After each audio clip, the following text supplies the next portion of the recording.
Good afternoon. Good afternoon. Thank you all for coming. My name is Chris Carter, and I'm a member of the Western Regional Research Center's Outreach, Diversity, and Equal Opportunity Committee here in Albany, California. Today we are celebrating Black History Month on February 29th, the last day of the month. First, I would like to recognize the Black History Month Committee members and others for their efforts in making today's presentation possible. And I'd like them to stand, please. And as I call their names, Gwen Watson. She's already standing. Laverne Dolan, Sylvia Avalencia, Clarice Dixon, Rena Cooks, and me. Thank you all. This is a great event, probably one of our best events ever. We keep trying to outdo ourselves every year, and I think this year we went over the top. And I'd really like to thank Gwen Watson for making the recommendation to show the 2011 Freedom Riders documentary. I will be the first to say that I knew very little about this event and these events, and watching that film here at WRRC through streaming online, which I probably shouldn't have done, enlightened me and educated me, as well as I think for all of you that watched it. It's pretty compelling, right? And it was a great educational event for me. So I thank you, Gwen, for that. And I began to review all the names on the WGBH site, because there are some 450 riders, right? And there are many rides. And I think I found 2 or 3 that were actually residing in Albany. And I said to myself, well, what did I say to myself? I said, could we get a few of those Freedom Riders to come and actually tell their story? And yes, we did. And Clarice Dixon did all the legwork on this. Thank you.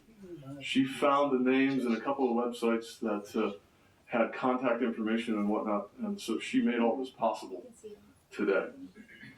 And I will introduce our guest speakers in a moment, but first, we're going to have a couple words from our WRRC Center Director, Howard Zhang. He will provide welcoming remarks and a few interesting and informative facts about our center for our guests. So, Dr. Zhang, if you could please come up and... Good afternoon, and welcome, especially our Freedom Riders and Professor Martin for joining us in this event. We're here to celebrate.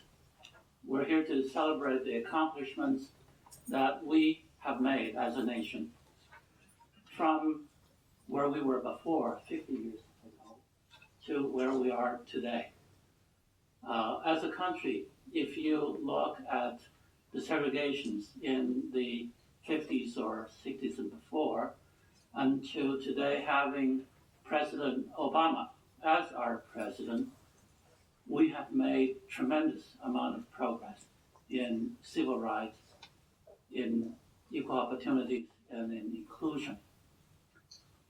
Definitely, we should celebrate what we have accomplished.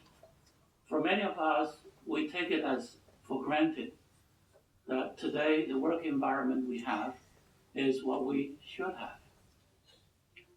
It's only through reviewing of the history that makes us to recognize how difficult it was to achieve what we have today. So we're very pleased to have Cloud, Carol, and Professor Martin with us to tell us the stories that they went through during the Freedom Ride movement, and that actually built the foundation where we have equality today. I would like to take this opportunity also to introduce our center to those of you who do not know much about the center. The Western Regional Research Center is one of the 4 regional research centers under the Department of Agriculture's Agricultural Research Service. As a regional center, we're involved in many areas of research.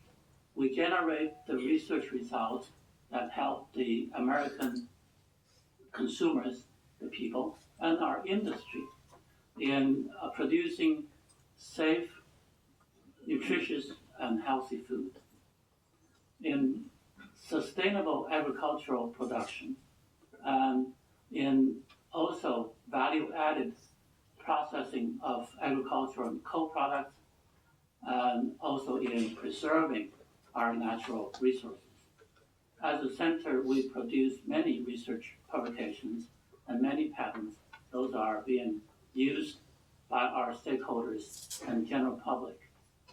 As a center, we were recognized for the frozen food research we did in the early ages of the center. The center was established in 1938, has quite a bit of history. As a center, we are also proud of having the diversity and a good work environment that recognizes the differences of different people, but also recognize the value of different people bringing to the center. So we're proud of being a center with inclusion and diversity. I wanted to also recognize the ODEO committee, the Outreach, Diversity, and Equal Opportunities Committee, who actually put together many events like this one over the years to help us understand the diversity we have and to help us to achieve better goals in diversity and inclusion. With that, I'd like to introduce my supervisor, Dr. Hammond, Andy Hammond, who is the area director for the Pacific West area. He's going to tell us about the progresses we made and initiatives that we will take as a department and also as an agency. Please join me in welcoming Dr. Hammond.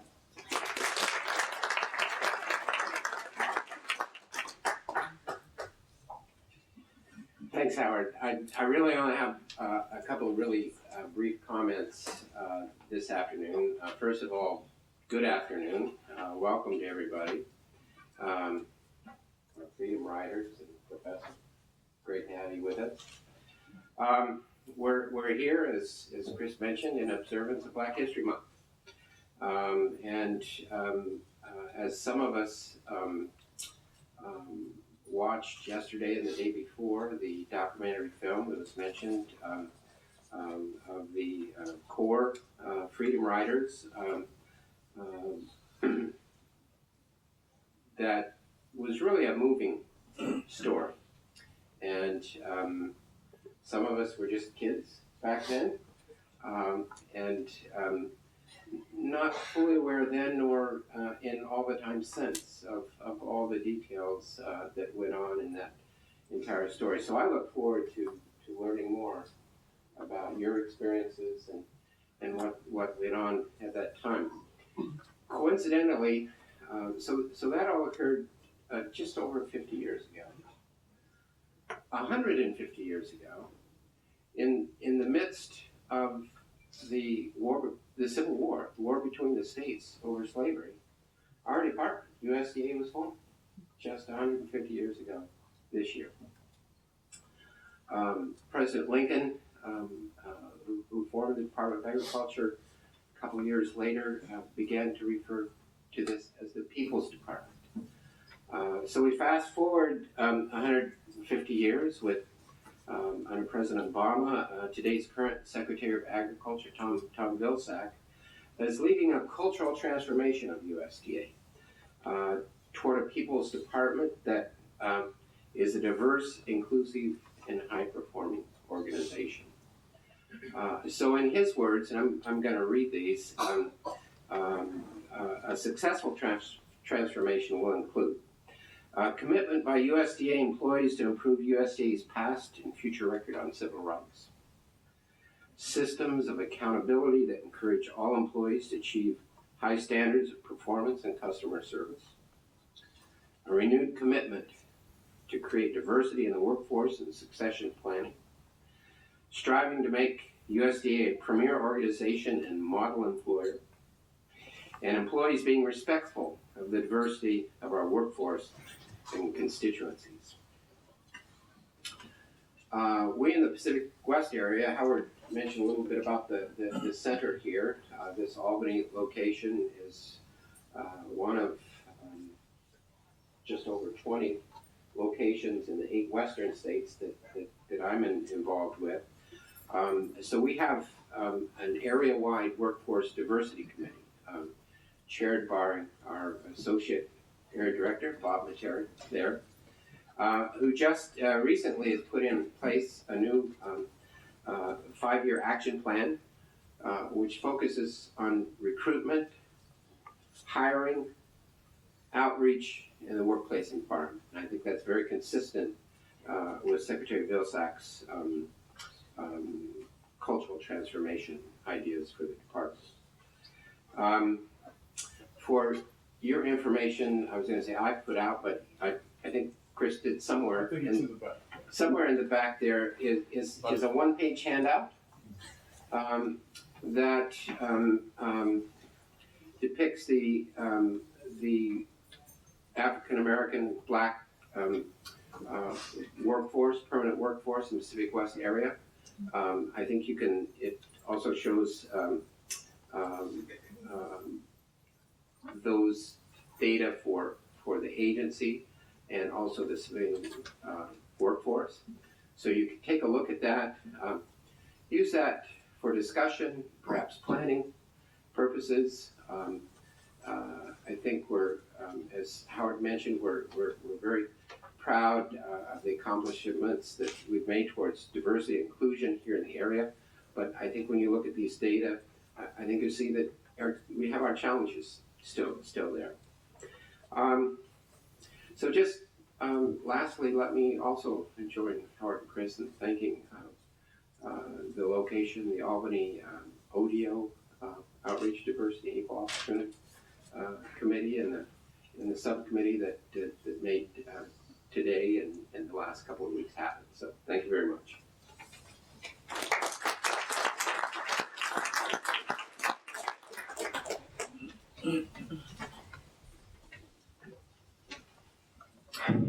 Well, I have the enviable privilege of introducing our guest today.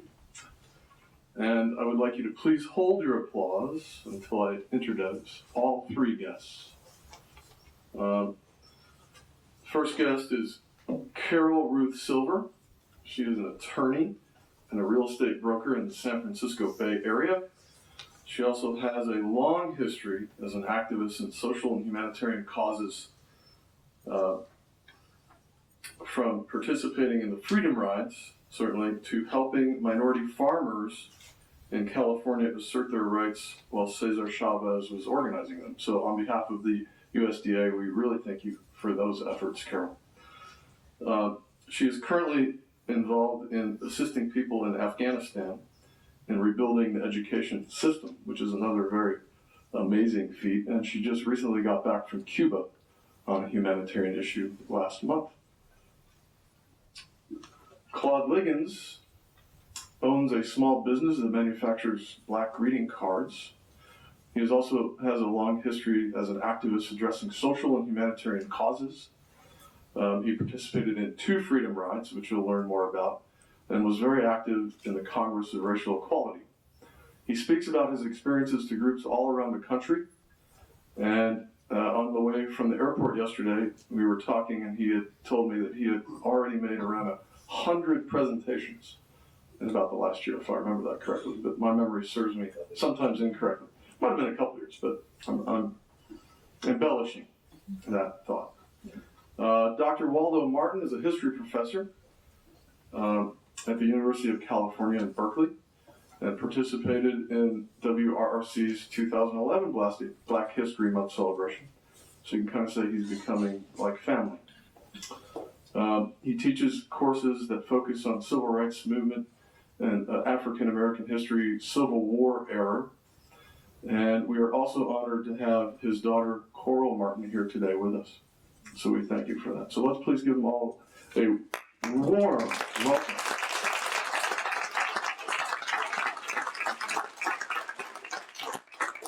Before I let them begin, though, I want a couple more things. There will be a question and answer session. I'm sure many of you will have question and answers.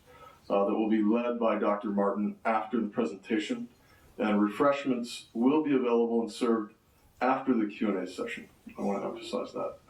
I'd also like to request that we allow our guests to be served first, so those in the back, please refrain from rushing to the table, as I know you want to. And as well, I would also like, once the presentation concludes, for all of you to take time to review the Freedom Ride presentation that's on the back wall and some of the books and things that are back there. I think you'll find them very informative, as I did. So now I will turn it over to Dr. Martin. Dr. Martin, thank you very much, and I'll let you take over. Thanks. Thanks, everyone.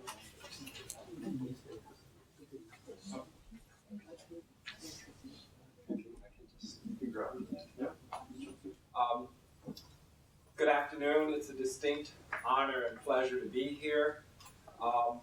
When I was told the subject matter for the program, initially it was just supposed to be about the film, but I think we jumped several leaps because of the participants that we have today. Yeah. Oh, I'm sorry about that. Testing. Is it working okay? There. Okay. What I want to do is just to say something about the historical context. Most of you have some idea of the civil rights movement. There's a lot of scholarship, there are a lot of debates. But one of the things that we know for sure is that the Freedom Riders and that particular element in the struggle was one of the transformative moments. And as I started, I just want to make it clear, I'm a bit player up here. These are the stars of the show. Essentially, all I want to say is that in American history, in any history thinking about world history or global history in the 20th century, the civil rights movement in the United States is a huge element, whether you're talking about American history, world history, or global history. The movement in this country is transformative. It really turns things upside down. And what we have here today are two people who were part of one of those moments that helped to turn the world upside down and make it, obviously, a better place. So it is a distinct honor and pleasure to be here to say a little bit about the context. The other thing that I want to say is that there are lots of words that people throw around. To me, hero and heroine accurately and aptly describe the people before us today. There is a tradition of American heroism, and what I'm really delighted about and feel very honored about is to be in the shadow cast by this heroine and this hero. Extraordinary things. When ordinary people do extraordinary things, that's the other thing that I'd like to emphasize here, and their experiences become part of the light of history. How do we then come to think about it and write about it? What I think you will hear this afternoon is sort of their own personal narrative. How do people like you and me become part of an event that transforms the world? The final thing that I want to say something about has to do with a particular moment. I hope you will have the opportunity to actually read the program. It's an excellent program, and it gives you a lot of facts, a lot of figures, and they will do some of that as well. But what I want to remind you of is the context. Moving on an interstate bus from the upper South to the lower South in 1961 was not an easy thing to do, obviously. I just want to quote the beginning of the book. Ray Arsenault is the historian who has written the book, and anytime a book looks like this, it is the book. And he was also the principal consultant for the film and stuff like that. But when he starts what Ray does when he starts his book is just to cite one particular quote from Stokely Carmichael, in his autobiography, Ready for Revolution. And I'll just read that because I think it will hopefully take you back to that moment in time, deep Jim Crow, where racism and prejudice and discrimination stalked the land, especially in the Deep South. But this is Stokely. The plan was simplicity itself. In any sane, even half-civilized society, it would have been completely innocuous, hardly worth a second thought or meriting any comment at all. CORE would be sending an integrated team, black and white together, from the nation's capital, Washington, D.C., to New Orleans. And they would be doing so on public transportation. That's all. Except, of course, they would sit randomly on the buses in integrated pairs, and in the stations, they would use waiting room facilities casually, ignoring the white, colored signs. What could be more harmless in any marginally healthy society? Well, let's hear what Carol and Claude have to say. Thank you very kindly.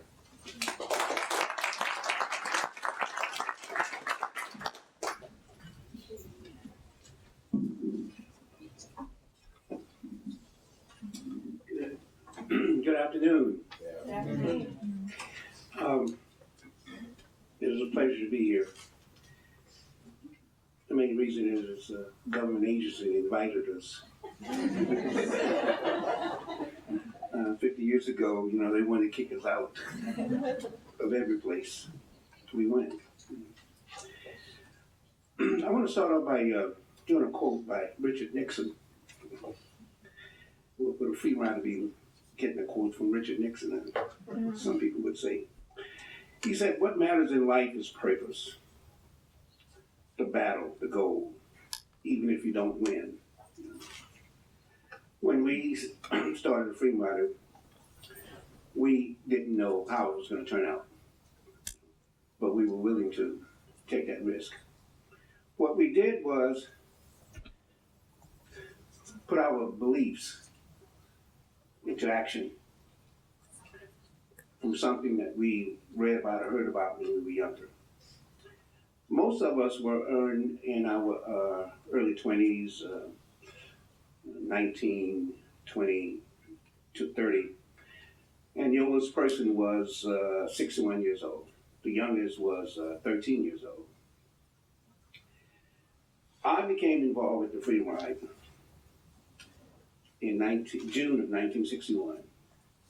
When I was coming home from work at night, I was a student at Los Angeles City College at the time, and it was about 1 o'clock in the morning when I heard on the news that a group of, an interracial group left Washington, D.C.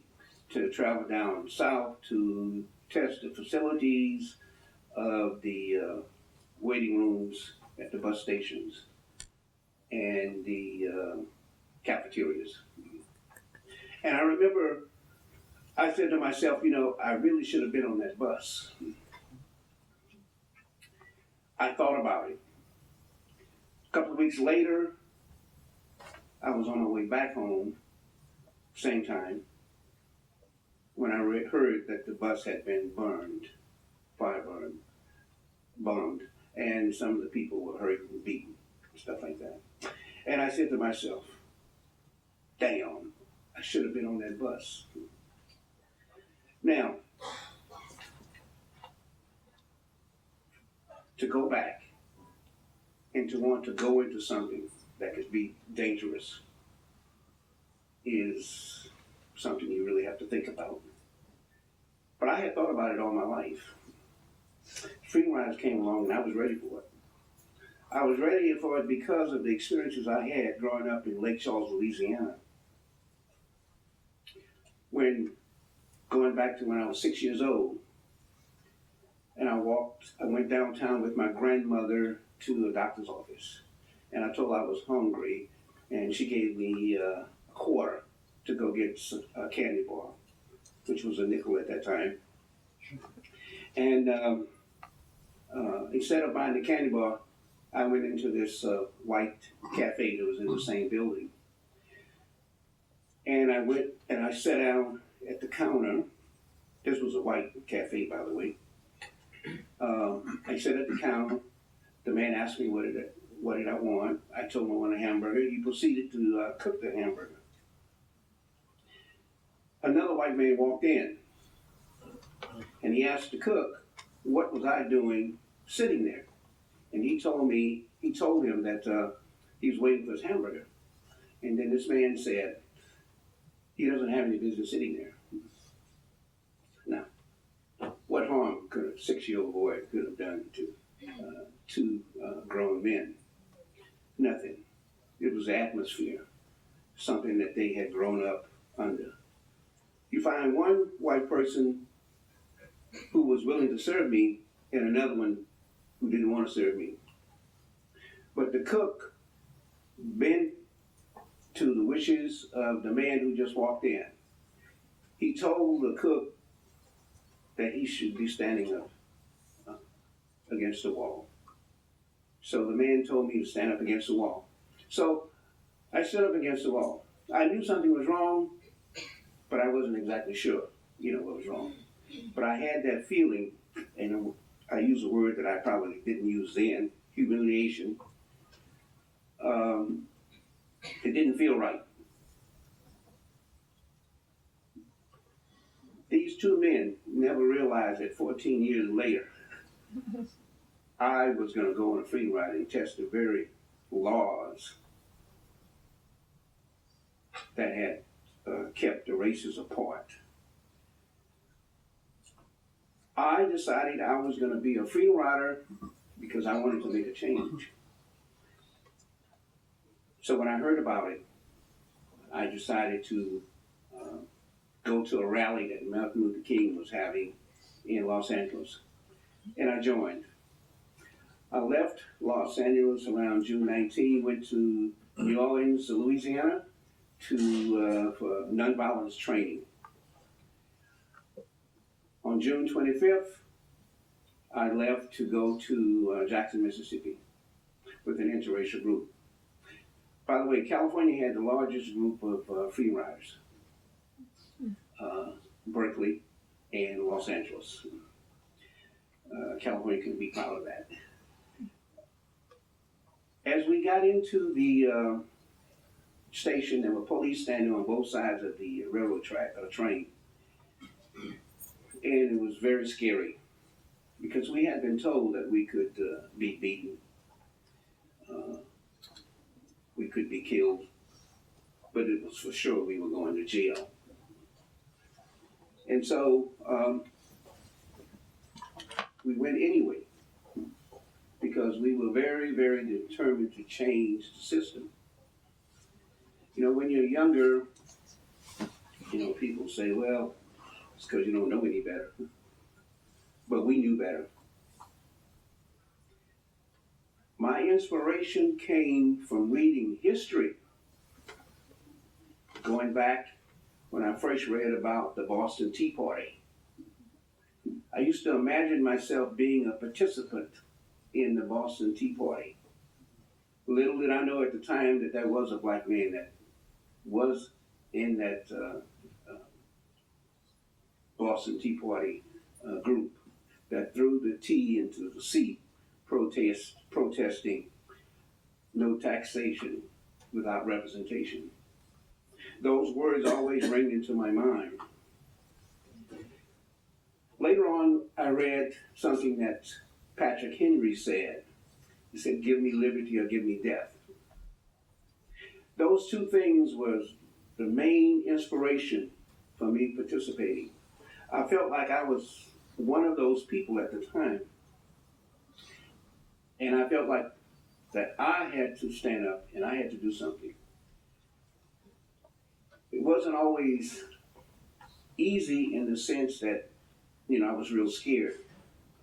All of the times that I stood up and tried to do something. Because there was always that danger that, I was going to be hurt. When I was about 16, I got on a bus in Lake Charles, Louisiana, and I sat in the white section. And they had all these black people in the back behind that sign that said colored and white. And when I sat down, the black people in the back was yelling at me, get off the bus, you're gonna get hurt, you're gonna get in trouble, you're gonna get your parents in trouble. But I was sitting there, and I didn't want to move.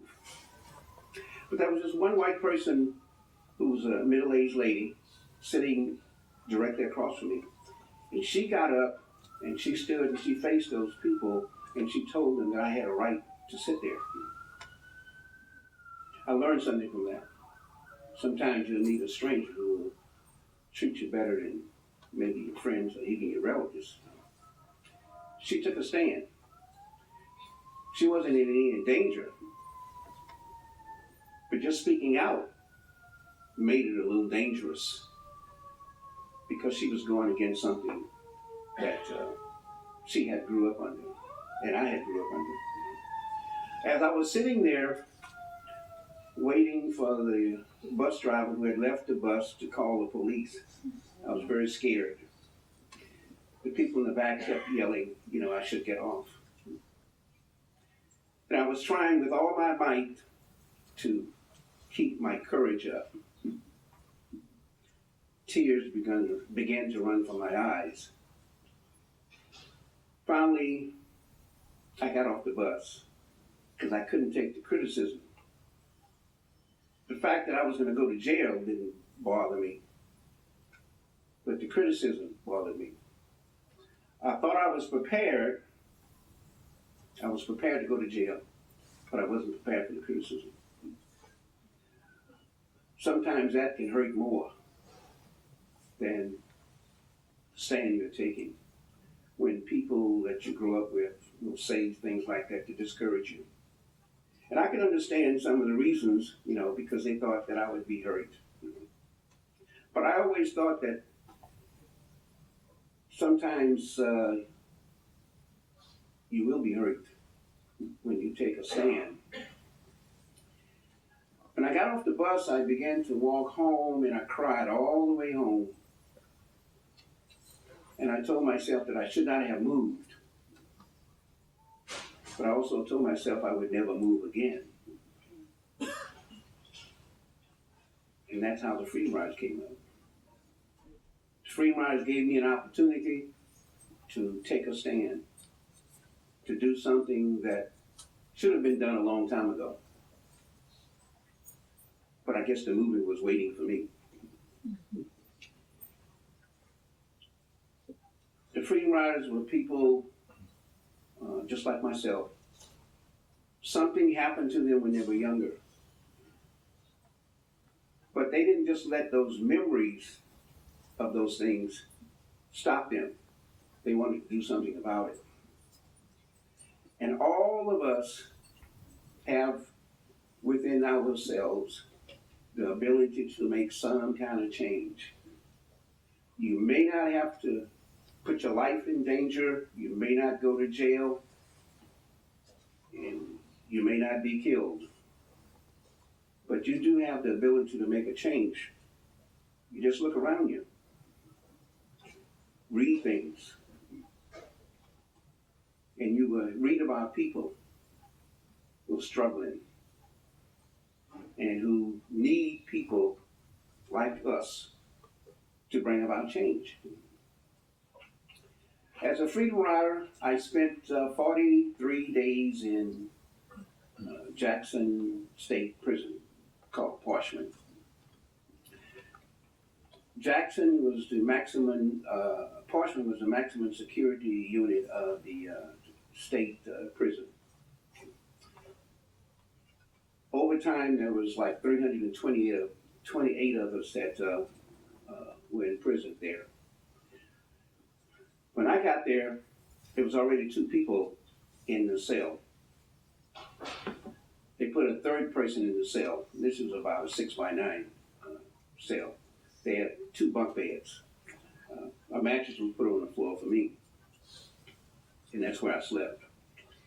And sleeping in a small cell with 3 men, having to go to the bathroom the restroom. There's no pleasure. That's how we lived.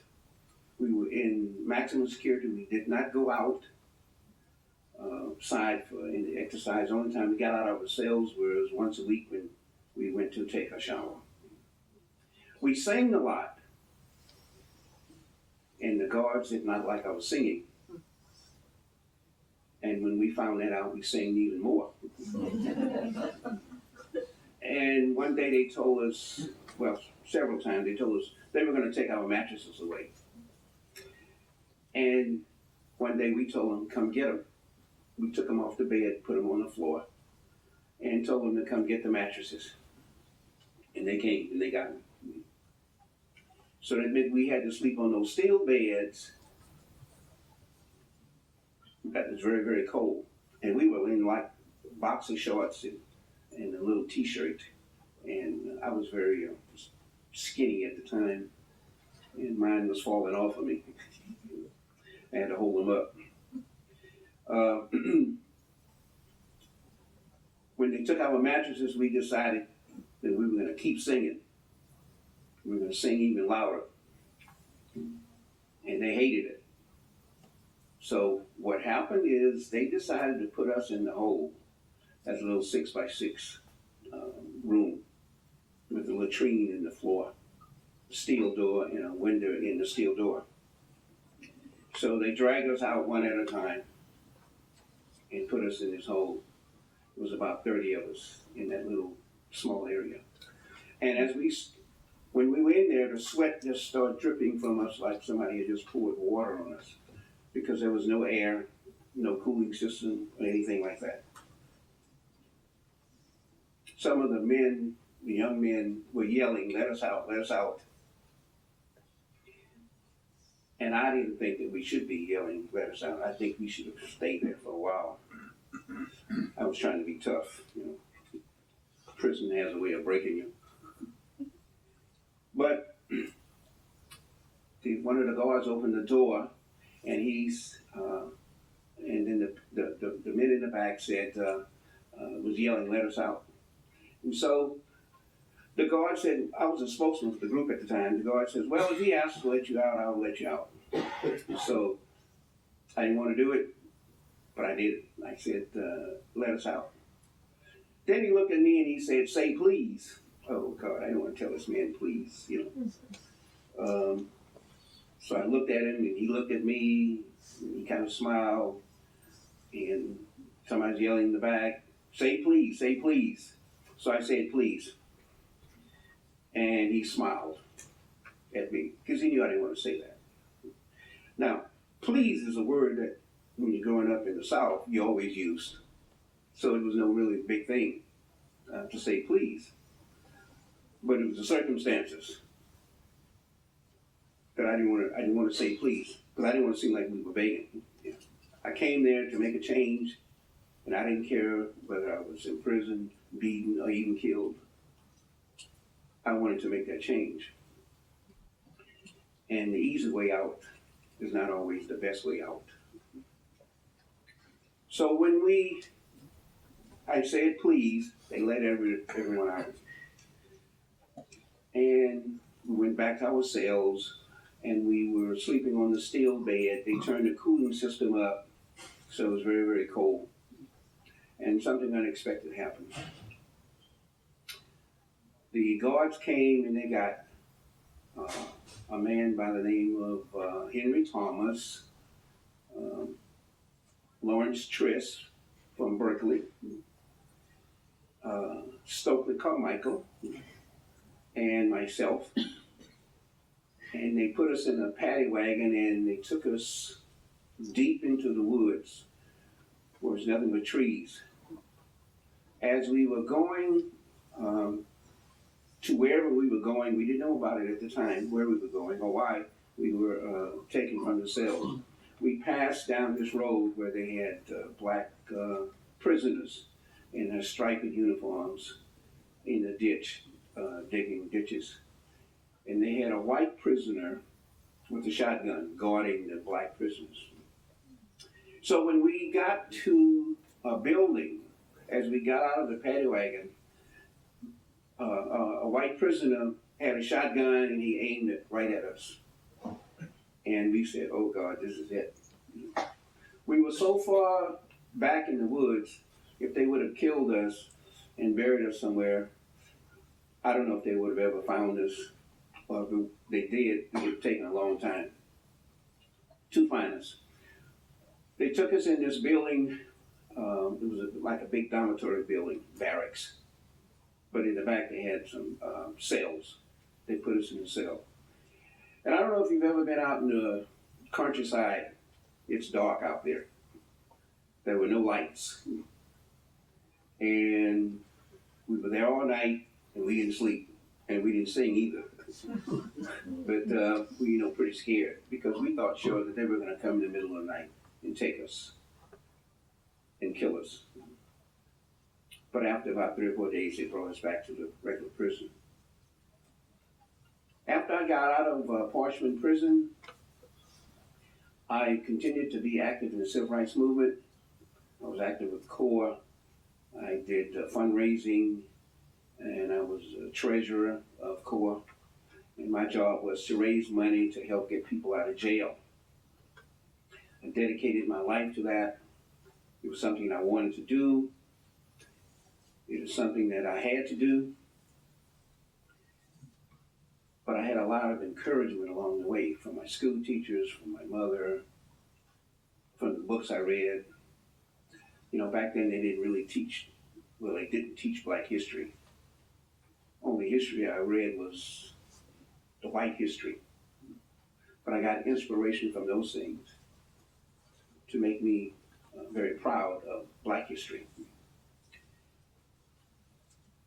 I'm very pleased to know that there's so many groups all over the country now, like this, the people who put this on, who are taking notice of Black history.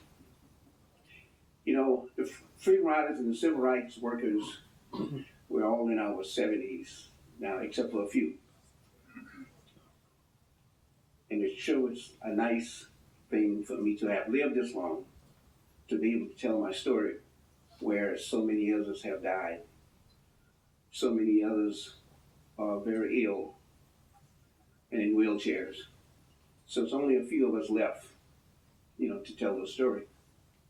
And I'm pleased to be here. And I thank you very much.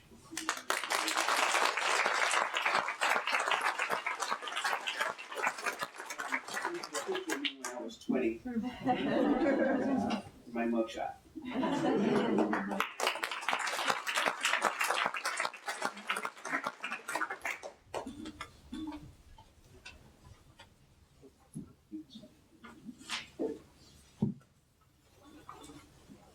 Good afternoon. My name is Carol Ruth Silver, as my little label says, and I was a freedom rider in 1961 at about the same time that Claude was a freedom rider. We were in Parchman Penitentiary at the same time, although, of course, we never saw each other because we were segregated 4 different ways: women and men, blacks and whites.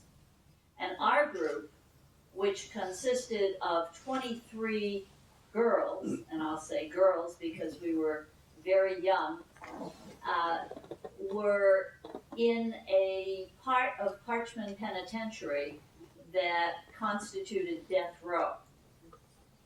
And all of the men who had been in those cells waiting to be killed by the state of Mississippi because of their high crimes and misdemeanors or low crimes and whatever had been taken out of their cells and moved somewhere else so that the women who had been arrested as freedom riders could be incarcerated in Parchman Penitentiary in a relatively safe kind of space.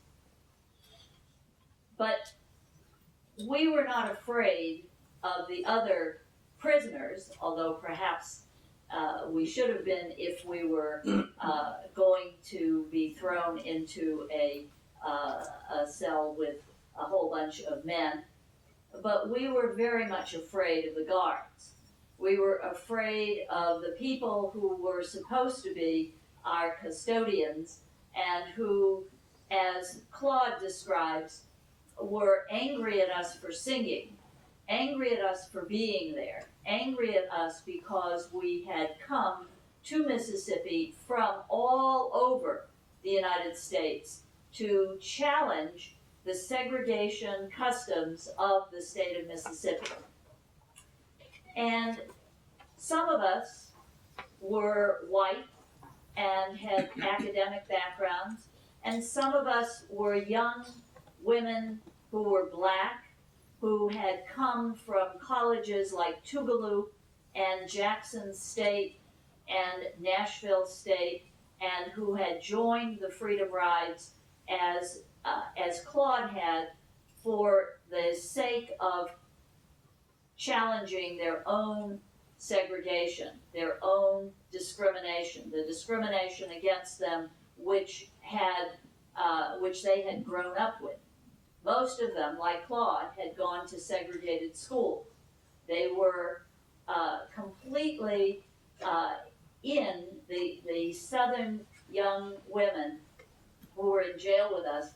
They were completely imbued with both the Southern customs and with the knowledge that they were breaking out of those customs, that they were making a strike for their lives and for the lives of their families and the children that they would have in the future. And those of us who were white, who had come from much more privileged backgrounds, who had never suffered any kind of discrimination, I shouldn't say that actually, I had suffered the discrimination of anti-Semitism in Worcester, Massachusetts, where I went to middle school and high school, but it was not of the level that the discrimination against African Americans in America had at that time, was at that time ensconced. So for all of us, for all of the women who were in Parchman in 1961, in May and June and July of that year, we believed that we were going to change the world. We did indeed feel that we were part of a revolution. We did indeed feel that we would tell our children about these experiences if, in fact, we came back. Because one of the things that we had all done en route to being Freedom Riders is we had stopped for training in nonviolence, and we had all made out our wills. We had written a will that gave to our families the information about what we wanted done with our meager possessions and with our wishes to our families if we did not come back. So the experiences that I had in Jackson, Mississippi were similar but different to those of the young men like Claude.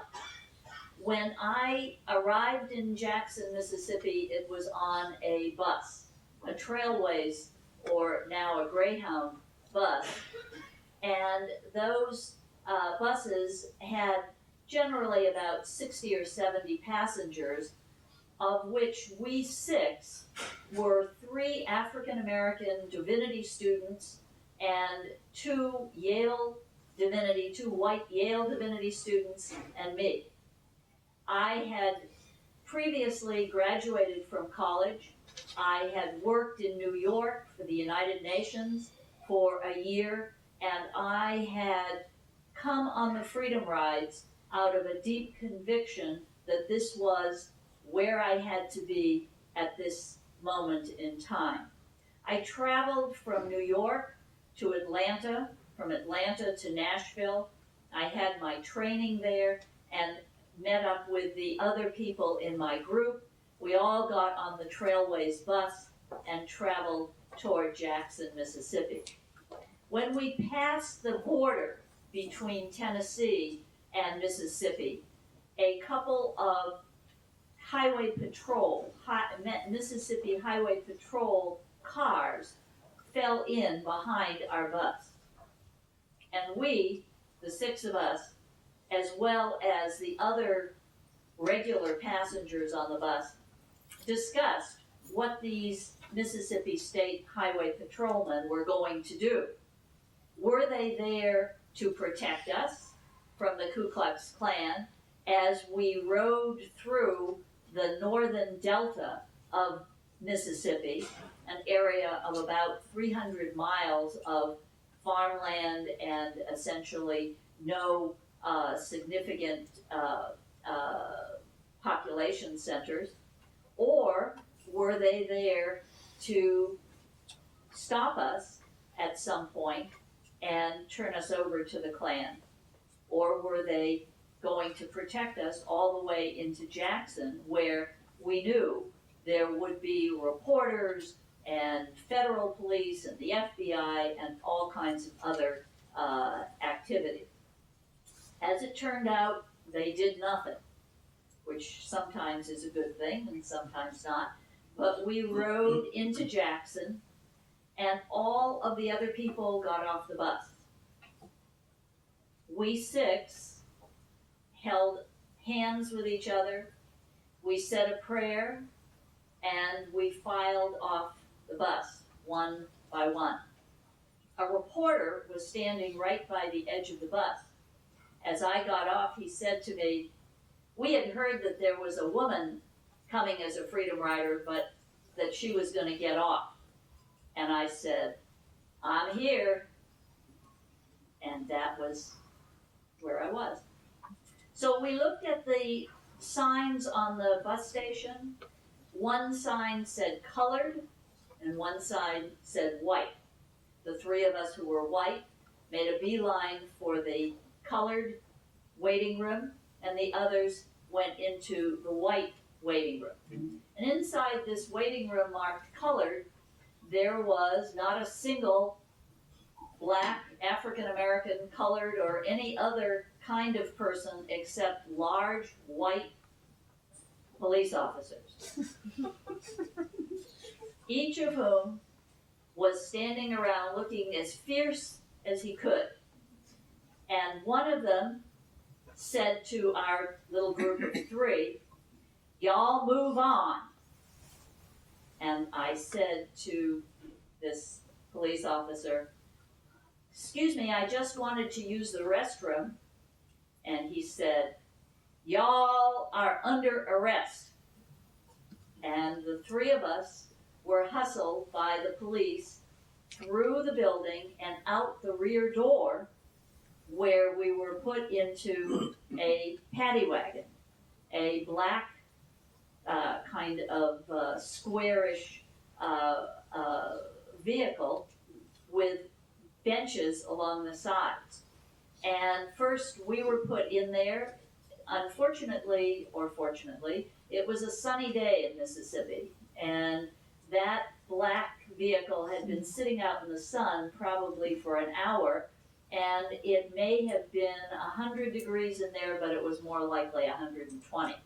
But we got into this paddy wagon, and within seconds, our 3 compatriots, the 3 black divinity students who had gone into the white waiting room, were pushed into this paddy wagon. Also, the door was slammed shut behind us, and the driver took off. Now, I have no idea how far it is from the bus station to the police. It felt like it was a long way. Probably not, but it felt like it. But we started to sing.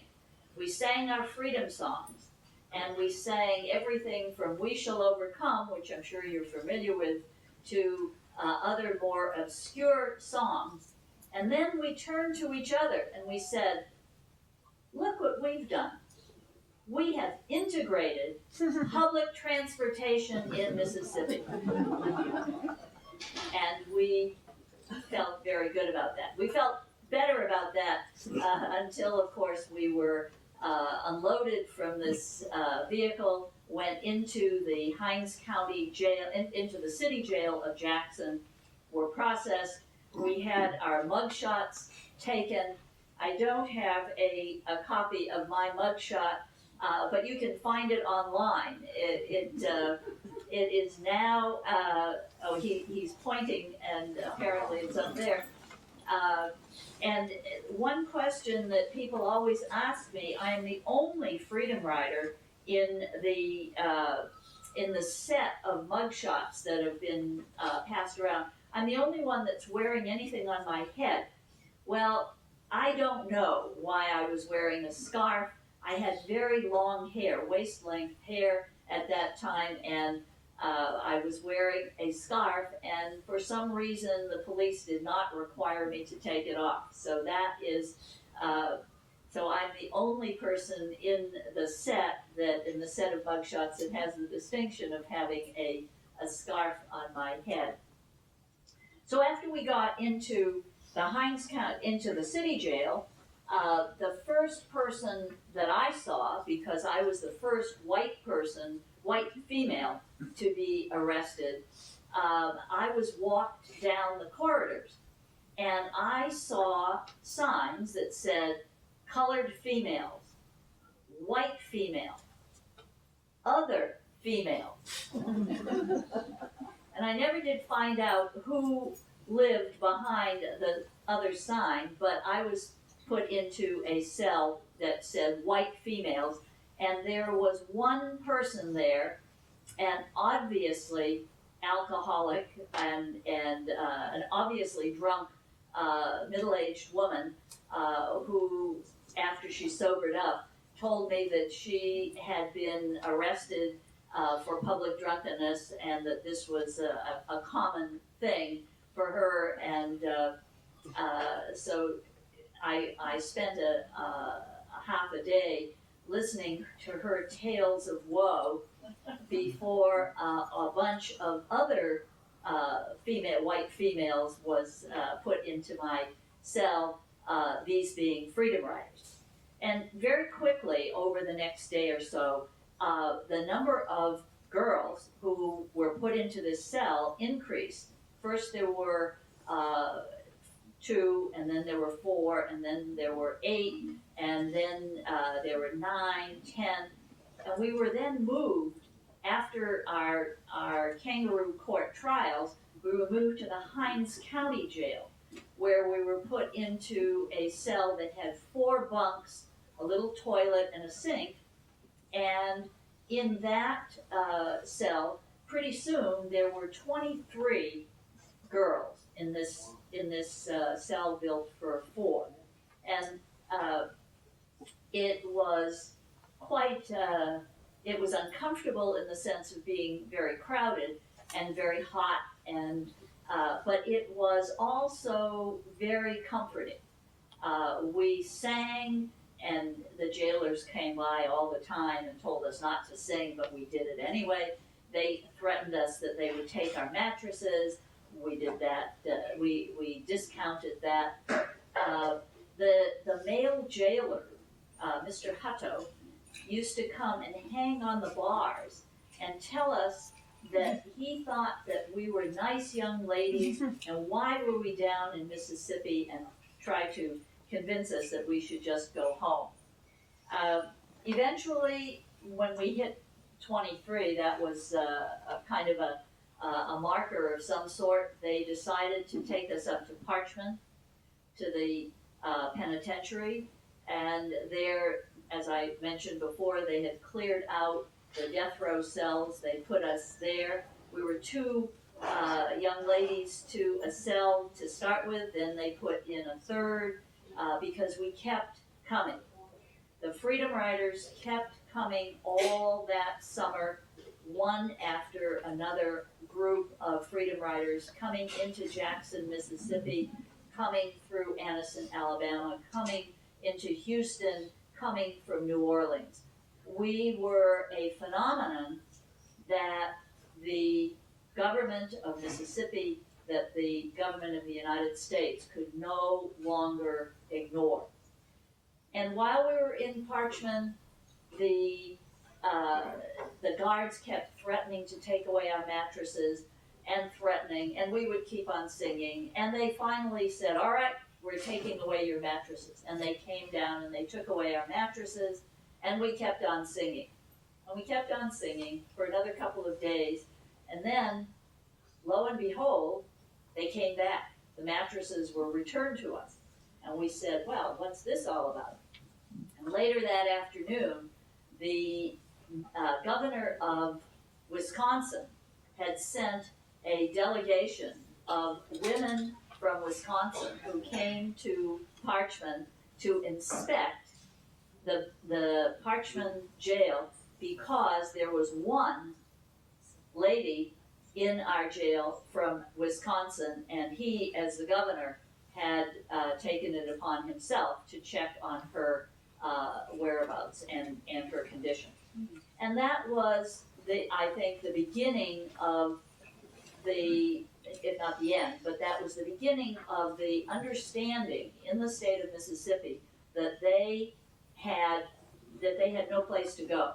When the governor of another state was sending delegations down to inspect, and their activities were being exposed on the front pages of the newspapers all across the world every day, things were going to change. Now, we all think about technology today as changing things in the world. We think about Twitter and Facebook as having made possible the Arab Spring, which is the revolutionary activities that are happening today. In our day, the new technology was the fax machine. And the new technology was the ability of photographs to be sent by wire from Mississippi to London and Paris and Washington and New York. And because of that new technology, the hidden shame of the United States, what was going on in Mississippi, in Alabama, was exposed to the world. And pretty soon, not immediately, but over time, we have gotten to a much, much better place. So I will stop there and say, if there are any questions, we'll be glad to answer them. Thank you so very much for allowing me.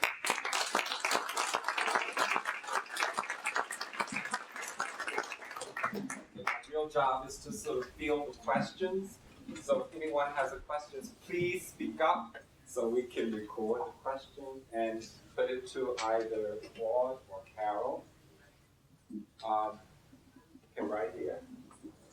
Hi, I'm just wondering what your families thought about your participation on these rides, whether they were supportive, whether they were fearful for your lives. I'm sure they were fearful, but what your support was like.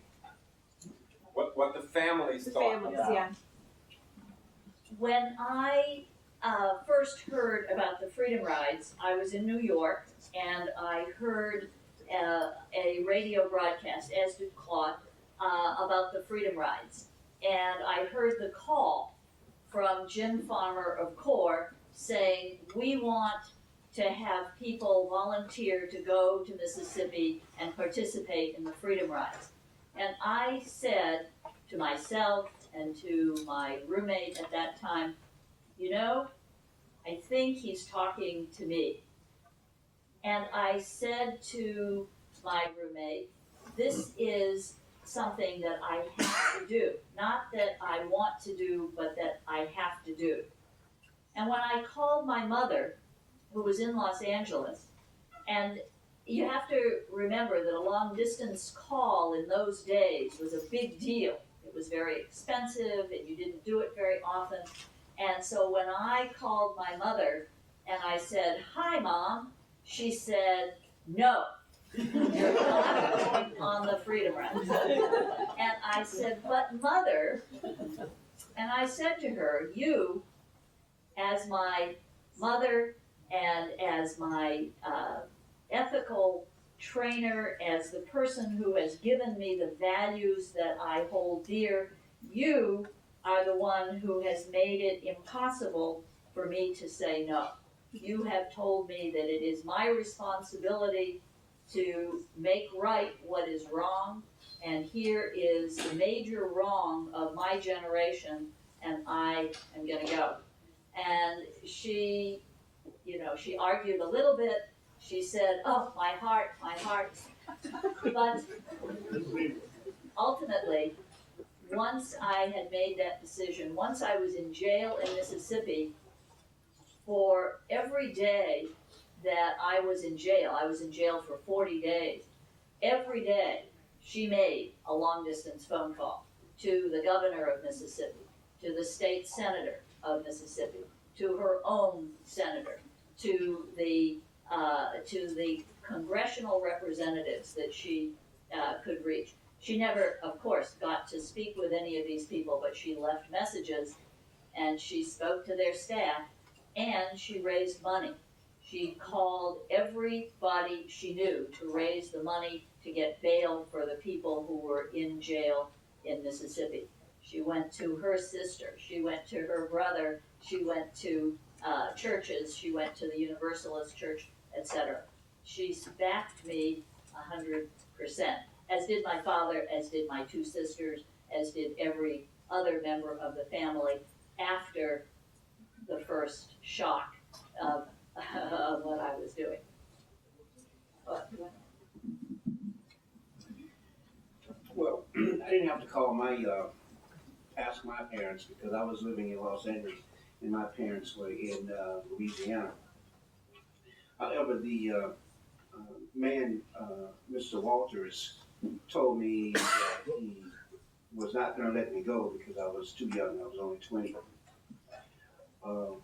When I did talk to my mother, she did say that somebody had to do it.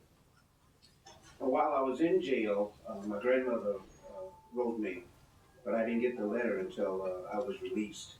And she, in her letter, she said that she wished she could take my place. So they didn't object. They were very proud of me, of what I had done. And my mother, my mother always had very strong feelings about racial discrimination.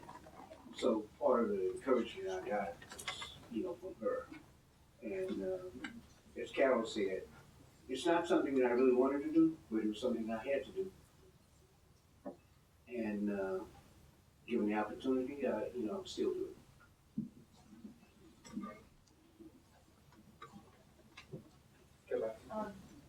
So this is 1961. When did you start seeing changes? It's 19. She wants to know, when did they start seeing changes? I think the changes came about slow because they didn't integrate the waiting rooms or the fountains. The signs started coming down about 1964, 1965. They held on to those signs as long as they possibly could. Because if you could, I know most of you were telling me you were on 11 or 12, but at the time. If you see some of the old newsreel, they had buttons that said never. They were never going to change, but we changed them. Today, we've made a lot of progress, but there's still so much to be done. People are really suffering.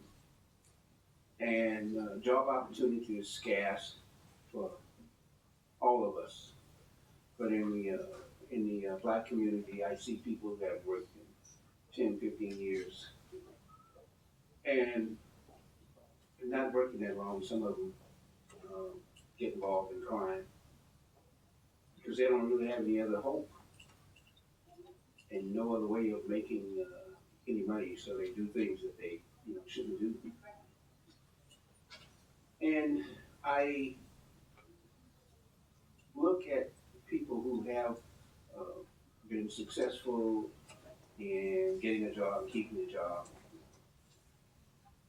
Don't get comfortable like many of you have, but to reach out to some of these people who have not had the opportunity you had and try to bring them into the system. And the whole country will benefit from it if we all did our part.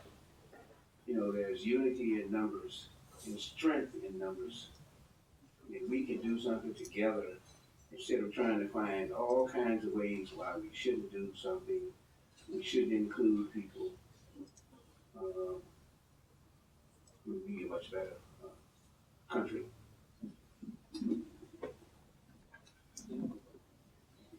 I think the question of when did segregation and discrimination end is that it hasn't.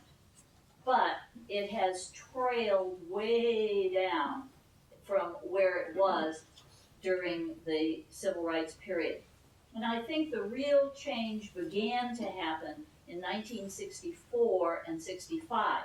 Now, 64 and 65 with the passage of the 1964 Civil Rights Bill, which was bird-dogged by then President Johnson, and the year afterward, the 1965 Economic Opportunity Act bill, those were the two cornerstone pieces of legislation at the federal level which made it possible for federal intervention in Mississippi, Alabama, Louisiana to become effective. Because when the slaves were emancipated 100 years before that, the talk was that along with emancipation would come 40 acres and a mule, because that was, in an agrarian society, the definition of what it took for a family to live. But the 40 acres and a mule didn't come.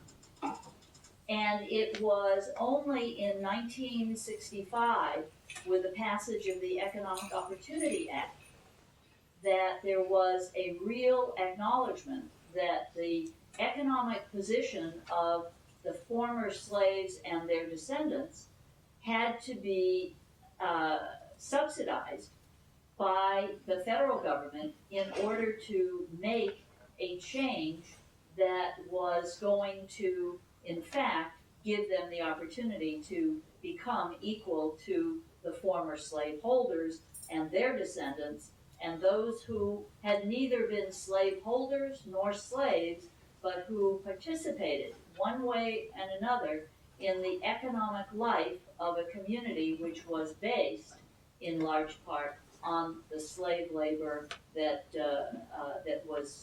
happened in the South.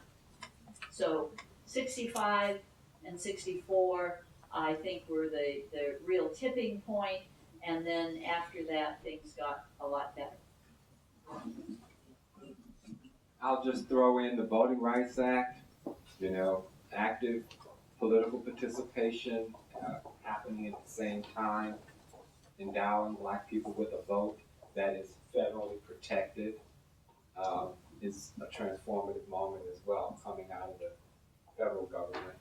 Anybody else want to ask a question right over here? I'd like to know, did that experience give rise to your business today? Had any bearing and influence on it? Your entrepreneurship?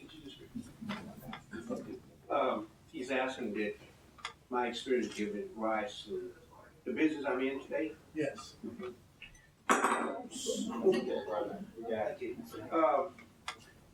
When I was growing up in Louisiana, I was a dreamer. I used to walk down the dirt roads, streets, and I would think about things that I had read. I always wanted to be in business. Unfortunately, I didn't get to be a Gates.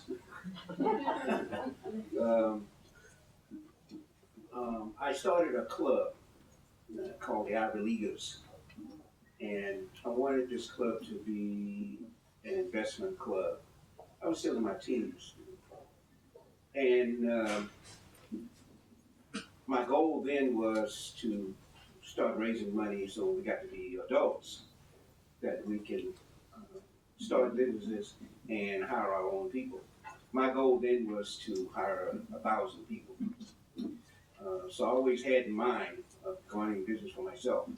And in a way, always was, because I used to shine shoes, and I used to sell hot tamales at night to help support my family. And other things I did, cut yards, do all kinds of odd jobs. It prepared me for doing things later, because I don't know if any of you have been in business. Sometimes it's not too good. Sometimes it'd be better to go get a job at McDonald's than to try to be in business for yourself. But I was always thought about that.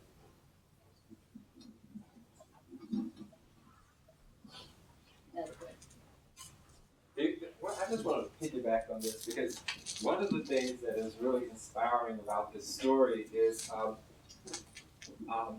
I teach a lot of students who are, from my point of view, pretty well off. And the question of the work ethics of poor and working class people, the hardest working people I know are poor and working class, because most of them have more than one job, most of them have multiple jobs. That's the only way they can make it. And so this very idea that poor and working class people need to be told and need to be instructed in a work ethic is sick to me. I think it's the people who don't work, who make money off of other people, who need to understand what a work ethic is. Because all the poor and working class people I know, and I'm sure this is your experience, they work as much as anybody I have ever seen in my life. And I think we need to bow down to poor and working class people and try to assist them rather than kicking them, which is what a lot of I hear today. These were young people. I teach young people. My students always want to know, well, what should we be doing? You can't tell others what to do. You make it up on your own. You have your own commitments. But what I want to emphasize is these were young people who committed, to a movement that they didn't know, where is this going? And the role of youth in the Black freedom struggle is something we need to think about.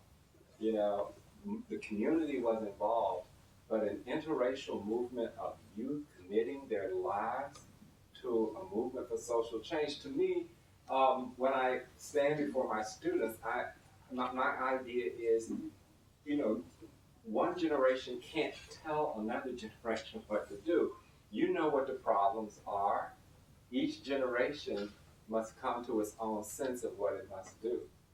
But I think we have inspiration, and this is the kind of history that I think is important that we share and that we honor. I just want to make sure that, okay, right here. Just one other question. You were in New York, Claude, you were in California. Yes. In 1960-61, what was the sort of the state of integration, if you will? Did everybody sit on the bus wherever they wanted in those places? Or not? Could you just repeat the question so everybody will Yes. She wanted to know, 1961, what was the state, whether people sit on the buses anywhere? In Los Angeles. In Los Angeles. In Los Angeles, you could sit on the bus anywhere. In the southern states, you could not. Where I was from, you could not. I took a Greyhound bus on the way to California one year, and I think it was in El Paso. They had 3 waiting rooms, one colored, one white, another sign said Hombre, and that was for Mexicans. at the time. A lot of people don't realize that. That was the only place I saw it, though, was in El Paso. They probably had it other places too, but you know, they had it there. And I'd like to tell you about one more experience I had about going to the bus. This was after the free ride, before the signs, they took the signs down. I was in Louisiana, Lake Charles. I like my city, so I'll always mention it, by the way. Couldn't have grown up in a better city, because I had a lot of adventures. I decided to go to the Greyhound bus station, and I was coming back to California at the time, and they hadn't taken the signs down, so I walked into the white waiting room, and I sat down, and this one man came up to me and told me I had to leave. Seemed like I'm making a career of being told to leave. Anyway, I told him I wasn't going to leave, and the bus manager was passing through, and this man told the bus manager to tell me to leave, and the bus manager just ignored him and walked on to where he was going. And then a policeman came in. I don't know if he came in to see me, whether he was just making a patrol. This man told the policeman to come up and tell me to move. And so the policeman came up there and told me to move, and I told him I wasn't going to move. So he walked over to the bus station's station where they had a telephone. And, you know, you're sitting in these, I'm sitting there, you know, scared to death. And he talked on the phone for a while, and then he just decided to leave and left me sitting there. I was a bad dude. But something happened. Over my lifetime, I've met people who have stood up for me and what I did. There was a young white girl about my age, came and sat right next to me in this white bus station. And I remember when she did that, I said, oh God, this lady's gonna get me in trouble. You know? But anyway, this man who had told me to move came up and told her that she should move. And she just looked at him, threw her head back and said, huh? Now, what was she doing? She was supporting me. She didn't move. I left her sitting there when my bus came. These are the kinds of things that inspired me over the years, you know, to take a stand. Because just about everywhere I went, I always found, you know, a friend. I went to a white citizen council meeting one time in Lake Charles. Made a friend in the white citizen council meeting. So, you know, there's always somebody in a group who will give you encouragement and who stand up for what you believe in. And so it's been a good experience for me, you know. I'm glad I lived this long to be able to tell about it and to look back on it.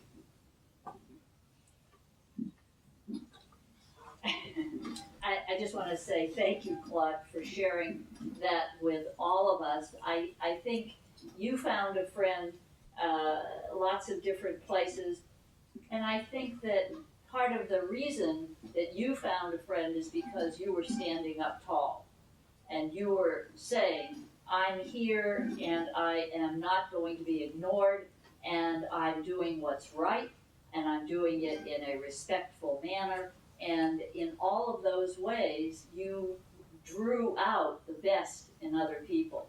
And I salute that, and I have, it has been a real privilege for me to do this kind of presentation with you, and I appreciate that a lot. But with regard to the question of whether New York City was fully integrated, New York City was the hotbed of this kind of thing, and there was not only no segregation per se in the buses and trains and so forth in New York, but the area, the black area of town, Harlem, was a very important destination for people going to hear jazz and in general integrating the societies that had grown up separately, separate societies for black and for white. And we all know that there are still schools that are mostly black and schools that are mostly white in all of these places, in Los Angeles, in New York, but the desire of the people who were actively involved in thinking about these things, the desire to make things better and to have integration was and is very, very strong. Thanks. Anybody else have any other questions? How did you guys, when did you first meet? Was it back then or was it now? Or? No, it was at the 40th anniversary reunion, right? Yeah, at the 2001. It was a 2001 reunion that we met. You know, a lot of people have never met a freedom rider, and believe it or not, freedom riders have only met a few freedom riders. There are reasons for that. One of the main reasons is we came from all over the country, and we weren't on vacation. We were arrested, we were put out in our jail cells, and we would talk to each other on the men's side. We didn't get a chance to talk to the women, you know. So you knew people by voices. I used to talk. You mentioned stuff like Carmichael. We used to talk. You know, he was down in the cell. I mean, we were also cellmates for a short time. Over the years, you meet one or two. I think maybe I know about 50 freedom riders, but that took almost 50 years to get to know them. So we don't. We've never met too many times in a social gathering. Only at the reunions that we had. Last year we had the opportunity to go to the Oprah Winfrey show. What was that like? Did she give you a copy? No. You know, we had, there was a couple of free riders, they were wondering, so I wonder what she's going to give us. I know. You know, and even my sister say, oh, she's going to give me something. I said, I don't believe that, you know. Well, she did pay our transportation, paid our hotel bill, and gave us a food voucher and a thank you. There were 177 of you? Yeah, about 170, depends on who you talk to, 176, something like that. Oh, yeah. And that was the first time all of us had been together since prison. But we got a chance to see each other. In prison, we didn't really get a chance to see each other. You know? And then after we got out of prison, we all went back to someplace, and we never really got together again. Okay. Anybody got that last question? Well, I mean, this has been for me a very heartwarming and extraordinary experience because, as I said, I see myself as a bit player trying to open the floor for the main act, and these are star players in my book. So why don't we give both of them